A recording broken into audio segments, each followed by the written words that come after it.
Hello, and welcome back to episode 5 of my breakdown, reaction, whatever you want to call it, of my debut album, my first album ever, Lovesick by Sean Childers. Today, it's Star Wars Day, motherfuckers. You know what that means? I gotta rep my Isley Cantina, best place to go and get drinks and enjoy some live music in the galaxy. So, nerd shit aside, let's go ahead and get on into this. Go ahead and roll the intro. A Sean Childers production. All right, so you know how this goes. Every single time that I've made one of these, I have given an album shout out. So this one, we're doing Better Off Alone. I figured what would be more fitting than to go ahead and shout out this album right here. This right here is The Beautiful and Damned by G-Eazy. So obviously not paid. I'm not talking to G-Eazy and having him do any of it, have me do any of this. I'm not doing that. This is just me shouting out some artists that I found were very influential during the creation of this album. And you know, funny enough about G-Eazy, I had not actually listened to a whole lot of his music outside of like I Mean It, Him and I, and Me, Myself and I. And during like about summer 2021, I was, going through all of this, just exploring some music, kind of expanding my palette a little bit more.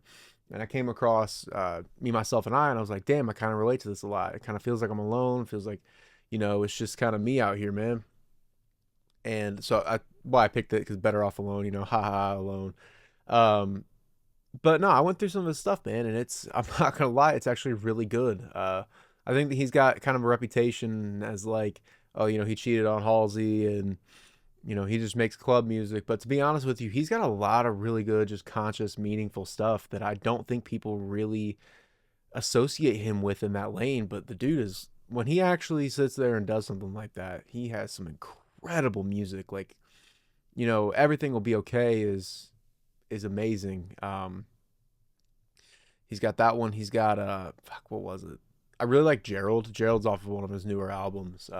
It's kind of him just talking about like, is he the same person he's always been? Uh, you know, I don't know. There's a lot of really good storytelling songs is what I'm getting at in his catalog, and I really think y'all should go check it out. So that being said, that's my album shout out, and we now are gonna jump straight into Better Off Alone.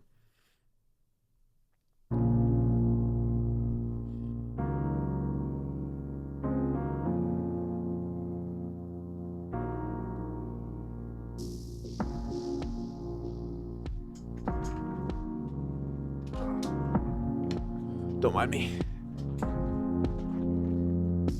I'm done holding on to this girl. I just wanted to give her the whole world. So I'm moving on and I'm letting go. And coming to terms with the fact I'm better off alone. Okay, so the song jumps straight in. By the way, fucking meaty bass line that I threw in here. I I'm just gonna give myself props where I think that is due because look, I'm not gonna lie, this is my favorite song on the album personally. And I think it's just because of like where I was at. So I'm gonna hype this thing up through the moon because I love this song. Um but this song starts off with the chorus, which is I'm done holding on to this girl. I just wanted to give her the whole world, so I'm moving on, letting go, and I'm coming to terms with the fact I'm better off alone. So really, if you go through the catalog of how the songs go, you've got Lovesick, where I kind of introduce the story. I no, actually, I'm not gonna use hand gesture effects. Fuck off. Sorry, that was personal between me and my computer. So you got Lovesick, where with Lovesick you start off, and I'm like, hey, this is the story pretty much. Let me tell you about what happened. This girl broke my heart. She ended up going with a different guy, and it sucked. Not gonna lie. Two is Heal, which is where I kind of talk a little bit more about me and my actions in it, and introducing myself kind of as this simp like character in a way. Uh, I'm talking about like how I wanted Turning the music for my medicine. shit. I'm talking about like how I'm just kind of simping, to be honest with you. Like, I really want to heal this girl because I can't heal myself, like that kind of thing. And then God knows is like all of that simp behavior drove me down to a dark place, and I'm discovering God and finding God and trying to get in touch with my purpose in life, which I end up believing is music. And I still believe that to this day. And then Two to Play is kind of this like awkward song where it's like, okay, now it's this transitional phase into leaving the person that I was behind and leaving and stepping into the person that I'm trying to become, trying to get more into building better habits, building a better lifestyle for myself, and then drawing the parallels between how what was going on with me and my friend's sister, Haley, and me and this girl, Ivy, and the flip side of it, where it's like, Ivy didn't want me because she wanted another guy. I didn't want Haley because I wanted another girl. And they talk about like the guilt that I felt with it and all of that. Well, this song is talking more so along the lines of like, I've realized that I'm a bit of the problem here, but I've like really realized it, because there's a difference between realizing it and then like, oh, I'm the problem. I got to do some, I got to start, like, I got to fix here before I fix, working out and all that is great. Yeah, it's awesome for you. Changing your diet is great and awesome for you. But this is like, no, no, no. I'm the problem here. Like, I've got to make some changes with myself and my mentality.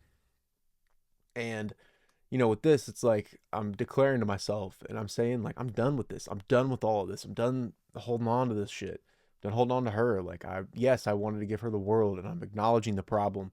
But the first step in acknowledging or in fixing a problem is acknowledging it. And then after that, you got to start putting some action into it. So I'm saying, like, declaring to myself, like, I'm moving on. I'm letting go. I'm coming to terms with the fact that I'm better off alone. Like, I'm done with this toxic relationship that I found myself in. It's very one-sided. It's very, um, it's just not good for me. And it's very toxic in what it is that I'm living with on this side of it, because it's so one-sided. And I'm coming to terms with the fact that, like, man, I feel more alone than I've ever felt in my life, but I'm better off being alone than I am to continue pursuing a one-sided relationship that isn't worth my time and my energy and my effort and all the love that I have to give. So I'm gonna fix this camera. It's bothering me. So yeah, I come in with all of that, and it's pretty much just me being like, yeah, let's leave this shit behind and let's get started on something else. So I'm gonna go ahead and rewind that first verse, and we're gonna jump straight into verse number 1. Better off alone. After turning to music for my medicine and building up the skill of my penmanship, I'm brave enough to write what's going on inside my head and shit. I worked up the courage to let this die, reflecting on how I chose to spend the last 8 months of my life, rejected over and over again. Thought I was gonna take my life, hell, I even showed up at your work for lunch one time, and me and my best friend fell the stairs from all of the eyes fixated on me, and only I knew the reason why. But I kept it from him because I was ashamed of the reason why. But I know change is what I need to invite into my life, since you ain't gonna let me inside. I'm done holding on to this girl. I just wanted to give her the whole world. So I'm moving on and I'm letting go and coming to terms with the fact I'm better off alone. Okay, before I jump into that first verse, I just want to point another thing out about the chorus. I've completely, like, sometimes forget that I did this kind of stuff with my production, but I love the vocals kind of going like this and just going back and forth slowly. I just think that it gives it like a haunting feel to it of like, it's like, yeah, I'm better off alone, but it's like a haunting thing of like leaving something behind you in a way. Like, I feel like whenever you leave something, and I'm kind of going through this right now with a few other things in my life, which you'll get on the next album, but uh, one thing that like really sucks about leaving something behind that you love and that you like genuinely care for is it does kind of haunt you in a way. Like, you sit there and you think about it and you dwell on it, and it just kind of like tugs at you a little bit. Like, hey, remember this? Remember this? And I really think that I captured that really well with this chorus in this part of the album, because like, you know, the beat is very like the beat's there and it's just kind of like doing its own thing, and that bass line is kind of sick and sinister. But then you've got, like I said, those vocals with the reverb where it's just really, really haunting, kind of following you around. And I don't know, I really appreciate it. I really think that it was cool. It's one of the reasons why I like this song so much. All right. So After turning to music for my medicine and building up the skill in my penmanship, I'm brave enough to write what's going on inside my head and shit. I worked up the courage to let this die, reflecting on how I chose to spend the last 8 months of my life, rejected over and over again, thought I was gonna take my life. So, a fun fact for you, Two to Play originally was gonna be called Music is My Medication. It was a cringe ass song. I fucking hated it from the day that I made it because I wrote it and I was like, yeah, that sounds good. No, it didn't. It sounded terrible. In all honesty, as bad as Two to Play is, way better than Music is My Medication. Um, so that's why that line is there because I was making a call back to Music is My Medication, and it was me saying like after turning to music for my medicine because music is my medication, you get it, um, and building up the skill in my penmanship. So like basically after writing all this shit out and after getting, dude, I have a whole binder full of shit of just lyrics that I've written, and a lot of that came from doing like building up the skill in my penmanship, like sitting there and writing and practicing and putting in the work so that I could actually get good at that. And that's one thing with my music I'm very proud of is the lyrics. I think the lyrics are incredibly deep, incredibly well done. Uh, and yeah, so now I'm talking about like facing my emotions, being like I'm brave enough to write what's going on inside my head and shit. I worked up the courage to let this die because man, there is nothing scarier than going through your own mind and going through your own head. You got to sit there and confront everything that you've ever done, everything that you've ever, every choice you've ever made, every good and bad decision, and whether it was a good or bad decision. And ultimately, really, they were just decisions. But it's it's terrifying, and so many people nowadays, I think they want to drown it in something. They want to get some sort of a vice to handle it. They want to hide from it and sit there and be like, "Oh man, like, this alcohol and this partying and this sex and all this, these things will cover it up and they'll be able to make me feel good temporarily." But what happens when that addiction is not enough to fill that void anymore? And it's just you got to face yourself at some point, and a lot of people end up doing that way later in life than they ever should, and it's kind of sad. But at this point in my life, it was a lot to take on, and I'm glad that I did because it's really bolstered my confidence and given me more of a secure sense of myself and a secure grounding and footing in myself. But yeah, anyway, rant over. All of this is just basically me saying like, I'm working towards something with my music now, and like I'm facing myself. I'm reflecting on everything that went on over the last 8 months at this point in time because this is about September to May ish. And I'm sitting there. I'm like, okay, well, like, what happened? Where did this go wrong? Where did I fall off the tracks here? Because I knew all along that I had fallen off the tracks and I'd taken that wrong road, that wrong street in Lovesick. But like, it was like, okay, pinpointing where was it that I went wrong? And I struggled a lot trying to figure that out because it was just like there were so many different areas, and it's like pick your poison, man. There were so many of them. Uh, but the next part of it is how I even showed up or rejected over and over again. I thought I was gonna take my life, like me basically being like, okay, well, I got rejected, and then I kept trying, and I got rejected, and I kept trying, and I got rejected, and I kept trying, and it brought me to a place where I thought I was gonna take my life, and I was like, in my head, I'm like, man, like I can't be doing this shit. I can't be dealing like this anymore. And I reflected in like in a shameful way about like the things that I had done. I mean, I talked about it a little bit on Two to Play, but even more so here, where I'm like, hell, I even showed up at your work for lunch one time. I mean, my best friend felt the stares from all the eyes, fixated on me, and only I knew the reason why. But I kept it from him because I was ashamed of the reason why. Um, so that right there is actually it's a true story. So, I used to do detailing for a friend of mine, and we had this. We were out somewhere on the east side of Indiana, like basically Ohio, and he looks at me and he's like, "Hey man, what you want for lunch?" And I'm like, "Culver's." And the entire reason I wanted Culver's was like, I mean, okay, not the entire reason, but about 95% of the reason, because at that point I'd recently tried Culver's and gotten into it, and it was just like I was like, okay, actually it is pretty good. But the whole reason I even got into Culver's in the first place was because she worked there, and Ivy's the one that worked there. So the entire reason that I had even got into it was because she was working there, and my 20-year-old dumbass self was like, you know what? Let's go to Culver's. That's not gonna be weird at all. This girl that doesn't even know you all of a sudden now knows fucking obsessed with her you are. And now you're gonna show up at her work, like talk about fucking stalker behavior, bro. You might as well had Tyler the Creator rapping about me on She with Frank Ocean, like not far off at that point. And I was ashamed of that because you know when we got there, everyone, dude, I'll never forget this. Like we go in there, we put in our order, and we go and sit down, and there's just everybody in that entire Culver's just sitting there staring at us, and I'm like, bro, like my buddy's like, you think everyone notice everyone like kind of looking at us? I'm like, yeah. I'm like, don't really know why entirely.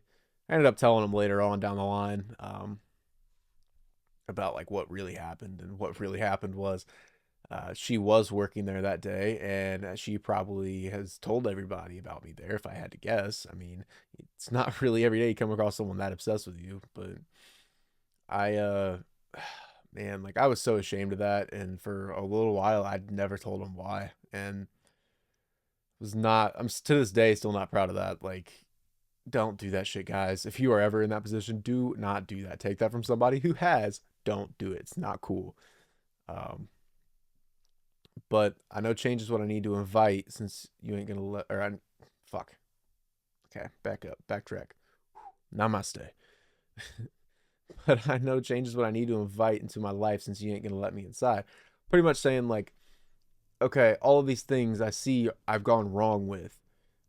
I gotta change. I gotta do something to fix this in my life because like you don't want me. You don't want me inside of your heart. You don't want to let me inside of your life. And that's fine. In hindsight, I don't fucking blame you. Shit, I wouldn't want that either. But you know, I gotta change. I gotta do better for myself. I gotta, figure out what way I'm going. And at this point, going back into the chorus, it's I'm better off alone so that I can figure that out. I'm better off alone so that I can get that stable grounding within myself and then really begin to love myself so that I can begin to love others as well at the fullest capacity and let them love me too. Because I feel like a lot of people run into this trap when it comes to love where you want someone so desperately to love you and it's just to fix you. But really, I don't think that you should be engaging in that unless you already are fixed. Like, and I'll stand on that, man. Like, I've been and seen so many people that they just think love is going to solve all their problems, but it doesn't. It's just a band-aid. It's the strongest drug that there is. And it's the ultimate way to try to cope with your shit, but so many people they get involved in it and they start self-sabotaging because they don't think they deserve it or they don't uh, know what to do with it. And you got to get yourself in a position where you can love yourself so that you can let other people love you too. And so that you can love other people as well. Like it's a two-way street, and like all things with relationships are. But I'll continue on here. We've already listened to the chorus again, so I'm going to jump into verse number 2. On the fact that all I wanted was love. Realize I'm a wreck, they see the angels from above. Suffocating in a crowd full of demons trying to get me off my path. Carrying all that weight on my back. But I push and I shove through the dirt and the mud. The devil's at every corner, only way I can go is up. This came in the form of my 2 best girlfriends. Both of their relationships coming to an end. Down at my lowest, I could use somewhere to vent. So I open up and say all the shit I really meant. Expressing how I never really wanted a girlfriend until we started talking. I fucked around and got addicted. Now I gotta get to walking. Whole thing has me conflicted while me opening it up has my friend's exes want a dick, man. Didn't realize at the time. I guess I'll chalk it up to the divine. But my friendships ain't been the same since you 2 went your separate ways. Both complimenting on my progress, but I was too blinded by the mess in my mind to see the truth and all the lies flirting with me, homie hopping, but she ain't getting it from me. Maybe it's my options that needs assessing, or maybe I need to be the one to clean up these messes. Maybe I'm the one who needs to count all of his blessings, but how can I do that when I feel like I have none? I'm done holding on to this girl. I just wanted to give her the whole world. So I'm moving on and I'm letting go. Ain't coming to terms with the fact I'm better off alone. All right. Man, that verse is long. There's so much that I say in this. That is insane. Um okay, where are we at? All right, here we go. Stuck on the fact that all I wanted was love. Realized I'm a wreck thanks to the angels from above. Suffocating in a crowd full of demons trying to get me off my path. Carrying all that weight on my back. So, really what I'm saying here is, one thing that did really trip me up back then was that, like, I started having conversations with some people in my life. And really what I landed on was that all that I really wanted was love. Like, and I thought that she was going to be able to provide that for me, and when she couldn't, it messed me up. And it was almost like I had created this version of her inside of my head that was just so unfair to put onto somebody and so unrealistic to try to make somebody live up to, especially somebody that didn't want to be a part of you at all and hardly even knew you. But, I was really stuck on the fact that like that's all that I wanted. I didn't really know how to get it and how to attain it. I realized that like I was a bit of a wreck. I was kind of fucked up, and I really chalked that up a lot to, just kind of my path in life and my own journey and like what I guess God had planned for me because, that's why I say like thanks to the angels from above, and I was like suffocating in a crowd full of demons trying to get me off my path because, at this point I had put in a lot of changes. And there's a constant pull whenever you start changing, whenever you start letting things go, your bad habits into good habits. There's a constant pull of self sabotage and a constant pull of trying to get you off of this good path that you're walking currently. It's exhausting, to be honest with you. Like, it's a lot of weight on your back. It's a lot to carry with you because, dude, it was every day, every moment I was sitting there trying to fight myself not to text this girl because I was addicted to her. It was a lot of times that it was hard for me to sit there and like, mentally push through going to the gym, mentally push through eating right and trying to better my life. And, you know, there were a lot of days I didn't want to go to work. There were a lot of days that there were a lot of things that I just didn't want to do that were in alignment with what I was trying to do, which was better my life. And it was a lot. It was a lot to have to go through and do that. And it's a lot of weight that you have to carry with you. And this is one of my favorite in the entire album. This is another reason why this is one of my favorite song, because this is right here is one of my favorite flows that I have when I get into this. Like, but I push and I shove through the dirt and the mud. The devil's at every corner. Only way I can go is up. Like, I don't know. I don't know what it was, but man, I just feel like I wrote the shit out of that beat right there. Like, ever since I wrote those lines and first recorded them, I was like, damn. Like, I just felt myself on that one. Like, this is one of the lines that made me gain confidence as a rapper, as an artist, as anything. Like, it really just that flow of how things were going just felt really good. But what I'm trying to say here is that like, putting all these changes in effect, putting being alone and like trying to deal with that, deal with the mental mind fuck that I was going through. It's like I was pushing and shoving through all that dirt and mud. Like, picture somebody like fucking knee deep in some mud, just trying to drag their legs through as best they can. Like, that's what it felt like at that point in time. And, I say like the devil's at every corner, the way I can go is up, suffocating in a crowd full of demons. Like, it feels like that everywhere you look around you, there's just something that's trying to pull you off your path and trying to pull you in a bad direction that you don't really want to go. And I had a lot of those things at that point, man. Like, I was partying like crazy, man. I was such a massive stoner. I was drinking a lot with my buddies. Um, there was constant pullback to all the bad habits that I've been doing, whether it's like scrolling through social media or uh, just any of them, like any of those vices that people can fall into. And I don't know, man. It's just like it seems like everywhere that you look in that crowd, it's like there's thousands of things that are just trying to pull you away from your goals, and it's really hard to keep your head up and keep your head on straight and to remain headstrong and steadfast forward and just not give in to any of that. Like, it's difficult. Um, so one of these areas that I came into, I'm getting into this now, is this came in the form of my two best girlfriends. Both their relationships coming to an end, down at my lowest. I could use somewhere to vent, so I opened up and say all the shit I really meant, expressing how I never really wanted a girlfriend until we started talking. Fucked around and got addicted. Now I got to get to walking. The whole thing is me conflicted, and me opening up as my friend's ex is wanting dick, man. So this is so at this point in my life, I did not understand women at all. I still don't to this day. I can kind of pick up on things a little bit better than what I used to be able to. Back then, dude, completely oblivious.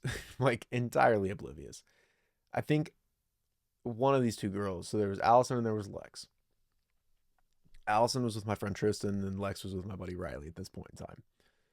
Riley was the one that had the sister that I was that things just didn't pan out with. So this came in the form of my two best girlfriends. Like Lex and Allison were my two best girlfriends at that point in time. I'd gotten really close with Lex because I'd worked with Lex. Even when her and Riley had broken up at one point, I was still kind of close with Lex. I was friends with Lex before they got together. And I'd done a lot of things as far as friendship goes. I we worked a lot together up when I worked at Walmart. We did like a lot of pharmacy and like stocking the shelves in the pharmacy and being on the truck and shit. Um, I did a D&D campaign with her. I partied with her all the damn time. Um, it's just kind of what my life was like at that point. And, for my birthday this year, at that point in time, there was a Linkin Park album coming out on vinyl, and it was the Meteora 20th anniversary, and it was blue, and it was my favorite album of all time, and it was my favorite color. And I was like, it's perfect. And I had told her about it, and she was like, I'm getting that for you for your birthday, even if we're not friends anymore. And I was like, you know what? Fine. Okay. I'm cool with that. She came over, she painted a fucking picture or a mural of Rick from Rick and Morty flipping off the like flipping off whoever walked by, and I'll have to just show a picture of it because it's hard to describe. But basically, his hands are through a portal, and he's got his middle fingers up. And she painted that, like she made that, drew it out, everything, and painted it on my garage door. Um, and her and I were really close, and I talked to her a lot about a lot of stuff because I was really struggling with this. And on top of that, she had just broken up with Riley, or Riley broken up with her, or something like that. And I was kind of caught in between the two of them, where like she was feeding me stuff about Riley that I had no idea about. Like she was telling me about all this shit that he was saying about me, telling me that it's just fucking 20-year-old drama bullshit. And he was telling me about how manipulative she is and how terrible a person she is, and it's just getting caught in the middle of it. It was exhausting. And um you know at times I wondered if Lex was trying to come on to me, and knowing her, it probably I would not put it past her. Um, and on the flip side, I had Allison, where Allison and my buddy Tristan, their relationship was coming to an end. We all saw it. I think they knew it. And at this point, I'd started hitting the gym. I started gaining a little bit of weight, gaining a little bit of muscle. She started making comments to me while still with Tristan, by the way. She'd be like, "Oh, Sean, your arms are looking big." And then she'd ask me like, "Oh, what's going on with you and Lex? Like, what's going on there?" And like, there was one day, oh, dude, I'll never forget this as long as I live. This was terrifying. Um, she was, she had two German Shepherds, and the German Shepherds were playing, and then she got in the middle of them because they were fighting and whatnot, and then she got bit very mildly, but she got bit. And I was trying to calm her down because she was having a panic attack, and then she put her head on my shoulder, and she was watching some romance movie or whatever. And my buddy was walking in from the other room, and he looks at us and he's like confused. I'm sitting there like, because I'm like, fuck, fuck, fuck, help. I don't want this. And I don't want this to be anything, because I was like, I value my friendship with Tristan. I'm not trying to steal his girl, man. I'm not. And I was like, I'm good. I'm not interested in her at all, man. Like, I don't want this. And like, there were a few times that she tried coming on to me, and she tried coming on to other people in the friend group. And it just, it was not fun to be a part of that, because like I watched two couples that I thought were going to be together forever just fall apart right in front of me. And to be honest with you, like, I think the hardest part about it was like my friendships with those people haven't been the same since. I haven't talked to Allison or Lex since 2021. uh Riley at one point was my best friend, and I wish the best for that man. I really do. I still talk to him to this day from time to time, but him and I, we don't talk any as much anymore as what we used to. We used to be hanging out multiple times a week. Hell, we work together 5 days a week, and it it's just not like that anymore. And Tristan, we just got different schedules, so it sucks because like all of that kind of fell apart at the same time. That was a lot to deal with. And me, I at that point really opened up to women a lot better. So when it came to this whole situation with Ivy and just my struggles with relationships in general, I was talking to Lex, and I was talking to Allison about all of it. And, I got to give them both credit because Lex gave me, it's not all bad, they're not all bad people, in my opinion. I think they were just products of the situation they were going through at that point in time. But Lex gave me some of the best advice that I've had. And she basically was just like, I really struggled with my confidence with women. And she basically was just like, whenever you see a girl that you're interested in, just walk up to her and just be like, yep. And then go talk, shoot the shit. And she was like, I was really struggling with the fact I was a virgin. And she was like, well, some girls like to teach. And like, it really put into perspective for me that there are other people out there. Um, and that there are people out there who will be accepting of me for who I am. And that it's okay to have the confidence and to give yourself the confidence to be able to go and approach people like that. And Allison, on the other hand, gave me the best advice I've ever had with women. And that was, she was asking me like, okay, well, what did you want with this girl? Like, what do you want out of a relationship? And I was like, I don't really know, to be honest with you. And she was like, well, when you figure that out is when you can, like, you need to worry about dating and all that. She's like, but until you figure that out, you don't need to be worried about that at all. Like, go figure that out first. I was like, holy shit. Like, man, it took me until, like, sometimes I still wonder what I want, to be honest with you. But because of that, I've really, after this album, I took a long break to kind of figure that out. And then, I've taken a long break since then to kind of figure that out. Like, there's no situation, next album, blah, blah, blah. We'll get into that. But,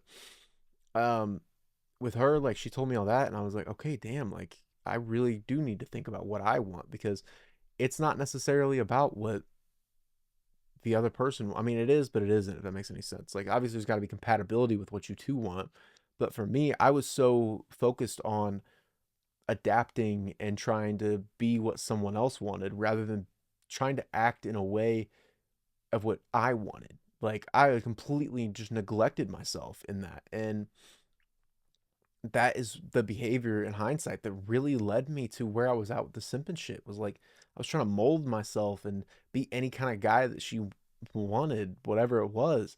And I just, that wasn't me. That's not me. And, I opened up to her and I said like everything that I meant. Like, at this point, I didn't really want a girlfriend. I was about a year and a half ish removed from a relationship that, in hindsight, like, it's one of my bigger regrets, to be honest with you. I didn't really have much of a good experience, and that's why we broke up. I mean, there were good parts about it, don't get me wrong, but I was really ashamed with how I acted. I was really ashamed with uh, just everything that had happened. It was not a good relationship. Um, I was a rebound after I had uh, taken this girl from. She came on to me, and then, like, it was a complicated situation, but she was dating some other dude, and then we got to get to know each other. We started talking a little bit more, and then we both kind of came on to each other, and then it just kind of happened where all of a sudden now they're breaking up, and now we're getting together, and then not anymore. Now we break up because I just realized I wasn't as into it. And I felt really bad because I was dealing with seeing it. Really tripped me out because I saw like the parallels of like a situation that I had lived a part of as a younger version of me, like 13, 14 years old. It's like I lived the other side of it, and I was mortified. Um, and I took a long time to kind of figure myself out from there because I just didn't want to.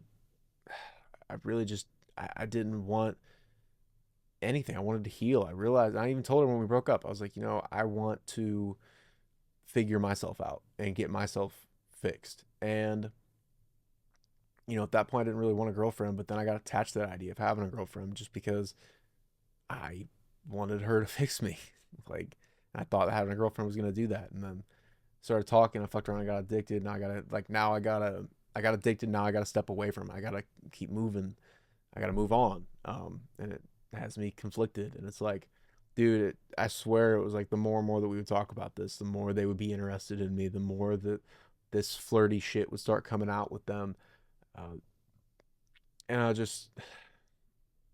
don't know. Nowadays, in like the context of this album, I guess I didn't realize it at the time. I really didn't. Um, I was oblivious. Actually, the first time that I actually picked up on a woman hitting on me was Allison when she was like oh, your arms are looking big. I was like, oh fuck, like is she hitting on me? Like what the fuck? And yeah, so when I say I guess I'll chalk it up to the divine, I'm really just saying like I'll chalk it up to God and God's plan, like in just my journey pretty much that I've set out on, like just my path in life. But my friendships have been the same since you two went your separate ways, both complimenting on my progress, but I was too blinded by the mess in my mind to see the truth in all their lies, flirting with me, homie hopping, but she ain't getting it from me. Um, really, what I'm saying here is just like I already said, my friendships haven't been the same since you went your separate ways. Like all four of those people, I'm nowhere near as close with as I once was. Um, both compliment on my progress. That was talking about the Allison thing, and then like Lex talking about she would, I don't know, she just we would have a lot of deep conversations about that kind of stuff too. I was too blinded by the mess in my mind to see the truth in all our lies. Not necessarily lies, but just like dropping seeds of, like I don't know. I feel like it's almost like an ulterior motive, almost as like to get back at Riley or to get back at a Tristan or something like that. Um, so I just didn't think anything of it, and I was too blinded by and preoccupied by what it was that I was doing with my life, and they were flirting with me, trying to homie hop. And I was not about that. That's why like she ain't getting it from me, and that is one thing that there was a period in time where I did entertain that, and then I realized it was like it's just not cool. Like that's bro code. You don't damn voice crack. What am I 13 again? That's bro code. You don't break bro code. You know what I mean? So, but maybe it's my options that needs assessing, or maybe I need to be the one to clean up these messes. Maybe I'm the one who needs to count all of his blessings, but how can I do that when I feel like I have none? Really, what I'm saying here is, you know, maybe my options just are shit, and I need to sit there and look at better ones because at this point I was sitting there and hitting up so many people on Instagram and Snapchat and not so much Facebook, but you get what I mean, where it was like I was just pushing all my options away and I didn't really have any good ones, and even the ones that I thought were good ones were not good ones at all. My choice in women was fucking terrible. Um, and any of the good ones that I actually had, I was like, I'm bored, and then I would just pass up. And they're like, oh yeah, you're boring me. You're just and it's just not the move. By the way, if they bore you, it's probably a good thing. Like, because at the end of the day, once you actually get into it, love is pretty fucking boring. But okay, anyway, or maybe I need to be the one to clean up these messes. Maybe I'm the one who needs to count all his blessings. So, like, maybe I need to assess where I'm at, who I'm talking to, who I'm letting into my life, who I'm entertaining. Maybe I need to be the one to clean up these messes, like, clean up the shitty relationships that are falling apart, cleaning up all of my bad options and trying to fix them. Maybe I'm the one who needs to count all of his blessings. Like, maybe I need to stop focusing on all this shit and just look at what I've got. Look at what I got going for me. Because, I've made a lot of strides and be grateful for those strides. Like, my eating habits were better. My sleeping habits were getting a little bit better. My exercising habits were getting better. Uh, my mental health habits were getting a little bit better. I was changing a few of my thought patterns. I was doing better for myself. Um, but I was so caught up in this mindset of like, how can I do that when I feel like I have none? Like, I was taking everything for granted. I was not appreciative for how far I had come. Instead, I was so focused on how far I had yet to come. And dude, it's just an exhausting way to live. Like, it's just not worth living like that, man. Like, you gotta be appreciative for the things that you have and still be able to strive forward. It's a both situation. It's not one or the other. And going back to my whole lifestyle living with borderline personality disorder, it's you get caught up in a lot of black or whites where it's like I only have curses or I only have blessings. It can't ever be both when it is both. And funny enough, this is a side note, but going into like the album cover, I find like I really liked the duality of it. That was the whole point of it. That's what I was trying to draw out and get edited out. But I think that it does a really good job of kind of demonstrating what borderline personality is like, where it's like it is very hot and cold. And in this, like in the lyrics throughout a lot of this, you see a lot of those hot and cold ideas where it's like, maybe I'm the one that needs to fix everybody, or maybe I just need to count my blessings and be appreciative for what it is that I have. You know, I don't know. You get what I'm trying to say. Like, am I love sick? Am I sick of love? Like that whole kind of concept. So Anyway, we're going to go ahead and continue the story on, and we're going to jump into the third verse. Gave myself some time to heal, enough time to really feel. Tripping on some shrooms, look inside my mind while I peel it back. Insecure for something I lacked, ended up stabbing myself in the back. Now I'm walking with the confidence that I thought I lacked. I even hit this girl up from way back. Invited to my 21st, since we share the same day. I'm trying to take her out on a date. Damn, I've come a long way since begging you know who to stay. Feeling a new type of great. Sure, this can end up being a mistake. It feels so natural, I can't tell if it's real or fake. It came with such ease, something oh so new to me. So I get caught up in my insecurities, and then I freeze. How the fuck you I could get 3 degrees? Are you too good for me, or is this just my tendency to overthink? This is the one for me. This is the one for me. This is the one for me. This is the one for me. This is the one for me. This is the one for me. Only one way to tell. Look around and see. All right, so let me jump back up here. Gave myself some time to heal, enough time to really feel. Tripping on some shrooms, looking inside my mind while I peel it back. Insecure for something I lacked, ended up stabbing myself in the back. So this is also kind of going back to the reflection side of things. And at this point, by the way, there is a lot of studies being done. And at this time, I had learned about these studies about like psilocybin mushrooms and their usage in mental health therapy. And going back to borderline personality disorder, actually, the type of therapy that I have to do for BPD is what's called, I think, DBT therapy, dialectical behavioral therapy.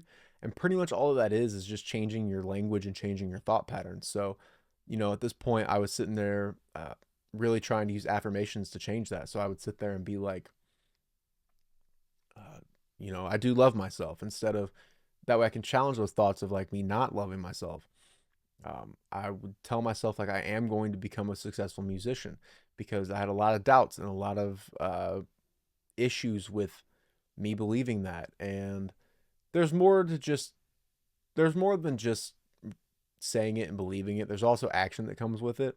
But for me, changing those thought patterns really started with me tripping on some shrooms and going in and like taking, it was really weird because I would dissociate so much that I could sit there and just rewire my brain, like change things and make them the way that I want them now, and be able to make, it's like pretty much making new connections, new thought patterns, and new ways of thinking, um, and new beliefs about yourself. And I was looking inside of my mind, peeling it back, trying to pick it apart and re-engineer it. It was almost like I had some faulty hardware in there, and I was trying to replace it with some updated frameworks and some updated chips and shit, to where I could operate a little bit better and a little bit more smoothly and a little bit more clearer up here. Looking at a lot of my insecurities, that of things that I lack, and how I stab myself in the back, like reflecting back on what I had talked about in Lovesick, where I talked about stabbing myself in the back, and talked about dealing with my insecurities the way that I was, and how it was very difficult because it's hard. And as I did more of that work, I realized how much more natural confidence I had gained in myself. So I was walking with that confidence that I thought that I'd lacked. And at this point, we're getting into late May, early June, and I'd reached out to a girl that I went to high school with, middle high school, same, yeah. Her name was Kimmy, and Kimmy and I have the exact same birthday. So to celebrate my 21st and her 21st, I hit her up, and I was like, hey, you want to come out for my 21st birthday? We can hang out, we can drink. It's a big deal. It's both our 21st. We can just come over to the party barn, which is the place where Lex had drawn she had painted the Rick and Morty thing.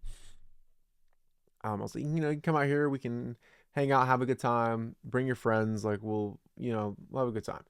She was like, well, I already have plans for that day. And I was like, okay, yeah, fair enough. Probably gonna go spend it with family, whatever. Didn't really think anything of it. Well, her and I had started talking pretty significantly at that point. Started getting to know each other a little bit more. I crushed on her for a while, assuming probably the same for her. And we started talking a little bit more. I tried to take her out on a date. I was kind of sitting there thinking, like, damn, I've come a long way since begging Ivy to stay. Like, begging who, begging Ivy. Like, I went from in a matter of months, obsessing over a girl and begging her to be a part of my life pretty much, to something natural actually happening, and me being able to get a little bit of reciprocation, me being able to get a little bit of actually getting somewhere, and a little bit of bang for my buck, and a little bit of effort in return for the time that I'm putting in as well. And it was kind of nice. It felt kind of good, feel new type of great. um Sure, this can end up being a mistake. It feels so natural, I can't tell if it's real or fake. It came with such ease, something that was so new to me. Like, a lot of my history with women had been, I mean, dating all the way back to me being in middle and high school. It was, minus a few exceptions, it was largely, I'm interested in you, I'm going to talk to you, get to know you, I'm interested in you, we're going to keep talking, and I'm going to keep getting to know you. Oh, there's somebody else, fuck, back to the drawing board. And that's why I think this Ivy thing hurt so bad, was because it was not just the incident with her, it was basically a culmination of every other incident that I've had that was like that, which is a lot. Like, there is a lot of times that has happened in my life. um and I was really struggling with the fact that, and this is going back to that self-love thing about letting people love you. I was really struggling at this point because now I had a little bit of a confidence ground floor. Well, now there's like imposter syndrome with it a little bit, where it's like, surely this can't be a mistake, surely it's natural, it's working out. Like, is that real or is it fake? Like, because for me, it was different and challenged my beliefs of anything that I had believed at that point in my life. Like, I believed that I had to fight and earn love for somebody the way that I was with Ivy. um and I didn't really have to do that. I didn't really have to try excessively hard. I had to just be me, and it was really weird. And I couldn't really tell if it was real or fake. Like, I was like, is this real? Because it's obviously, long-term love is not easy. It's hard. It takes a lot of work, but it's not supposed to be hard all the time. And for me, like, with the ease that it came, it was new. It was something, it was kind of gross. Like, I was like, oh, this is easy. Like, is it supposed to be this easy, or is there something wrong here? And I got really insecure, and I froze, and I started doubting myself. And she told me, I didn't know shit about how college degrees worked. She told me that she was getting a major in something and then two minor degrees in something else. And I was sitting there like, fuck, how are you getting 3 degrees? Like, I'm not even in college. I don't even know if I'm gonna go back and get a degree. Like, I'm like, shit, man. Like, are you too good for me? And then this is kind of me in retrospect being like, or is this just my tendency to overthink? Like, this is almost like the narrator coming in and being like, or is this just my tendency to overthink? Like, I got a tendency to do this. Is that what this is? Like, am I looking too deep into this at this point? Because I mean, I didn't really have a lot going for me, but I was moving in a direction. I was getting the ball rolling again. So I think I was way too caught up on material things of like, oh, you're getting 3 degrees. You're way more educated than me. Obviously, you have this piece of papers that say that you're better than me. Like, so then what am I doing here? And I don't know. It really just made me incredibly insecure, and I think that's very telling of who I was at that point in my life. Because nowadays, I think that shit's very attractive. I think that someone who is pursuing a way to further their own education, pursuing a way to further the knowledge that they have in this world, regardless of what kind of knowledge or what area that knowledge is in, I think that is incredibly attractive, because I think that you should always be pursuing a higher level of learning, regardless of what that level of learning is, just as long as it's something that genuinely interests you. So I go into this end portion where it's this like dark voice kind of going back and forth saying, is this the one for me? Is it the one for me? And pretty much what I'm saying is like, I'm stressing. I'm like, oh fuck, like, this is a whole other part of the ease of it, is I'm sitting there like, oh fuck, like, is this the one? And that's bringing up all these feelings that I haven't quite dealt with at this point to its entirety. I just put in some work and began to feel myself a little bit more. Um, but it brought up a lot of these feelings of like, fuck, am I ready for this? Like, am I ready to settle down and be with the person that I'm gonna be with the rest of my life? Like, I don't know. And it's just like, the reason I had it repeating like that is because it's supposed to sound very anxious. Like, oh fuck, is this the one for me? Like, oh no, oh no, oh no, oh no, this isn't good. I don't know what to do. This is making me freak out, man. And then I get into like flipping it around, and it's like only one way to tell. I gotta fuck around and we'll see. Like, the only way I'm gonna find out is through time. No need to fucking stress about it. No need to worry about it. It is gonna be what it is going to be. There's nothing I can do about that. It is either going to be a lesson, it's gonna be a blessing, or both. And that's it, depending on how you look at it. And, you know, to sum all of this up, I really think that me spending that time and being able to put that ground floor of confidence in my life where I'm able to be alone, I'm able to operate on a basis of just me. I'm able to take myself and go to the gym. I'm able to take myself and work on my mental health and work on some music and work on some skills.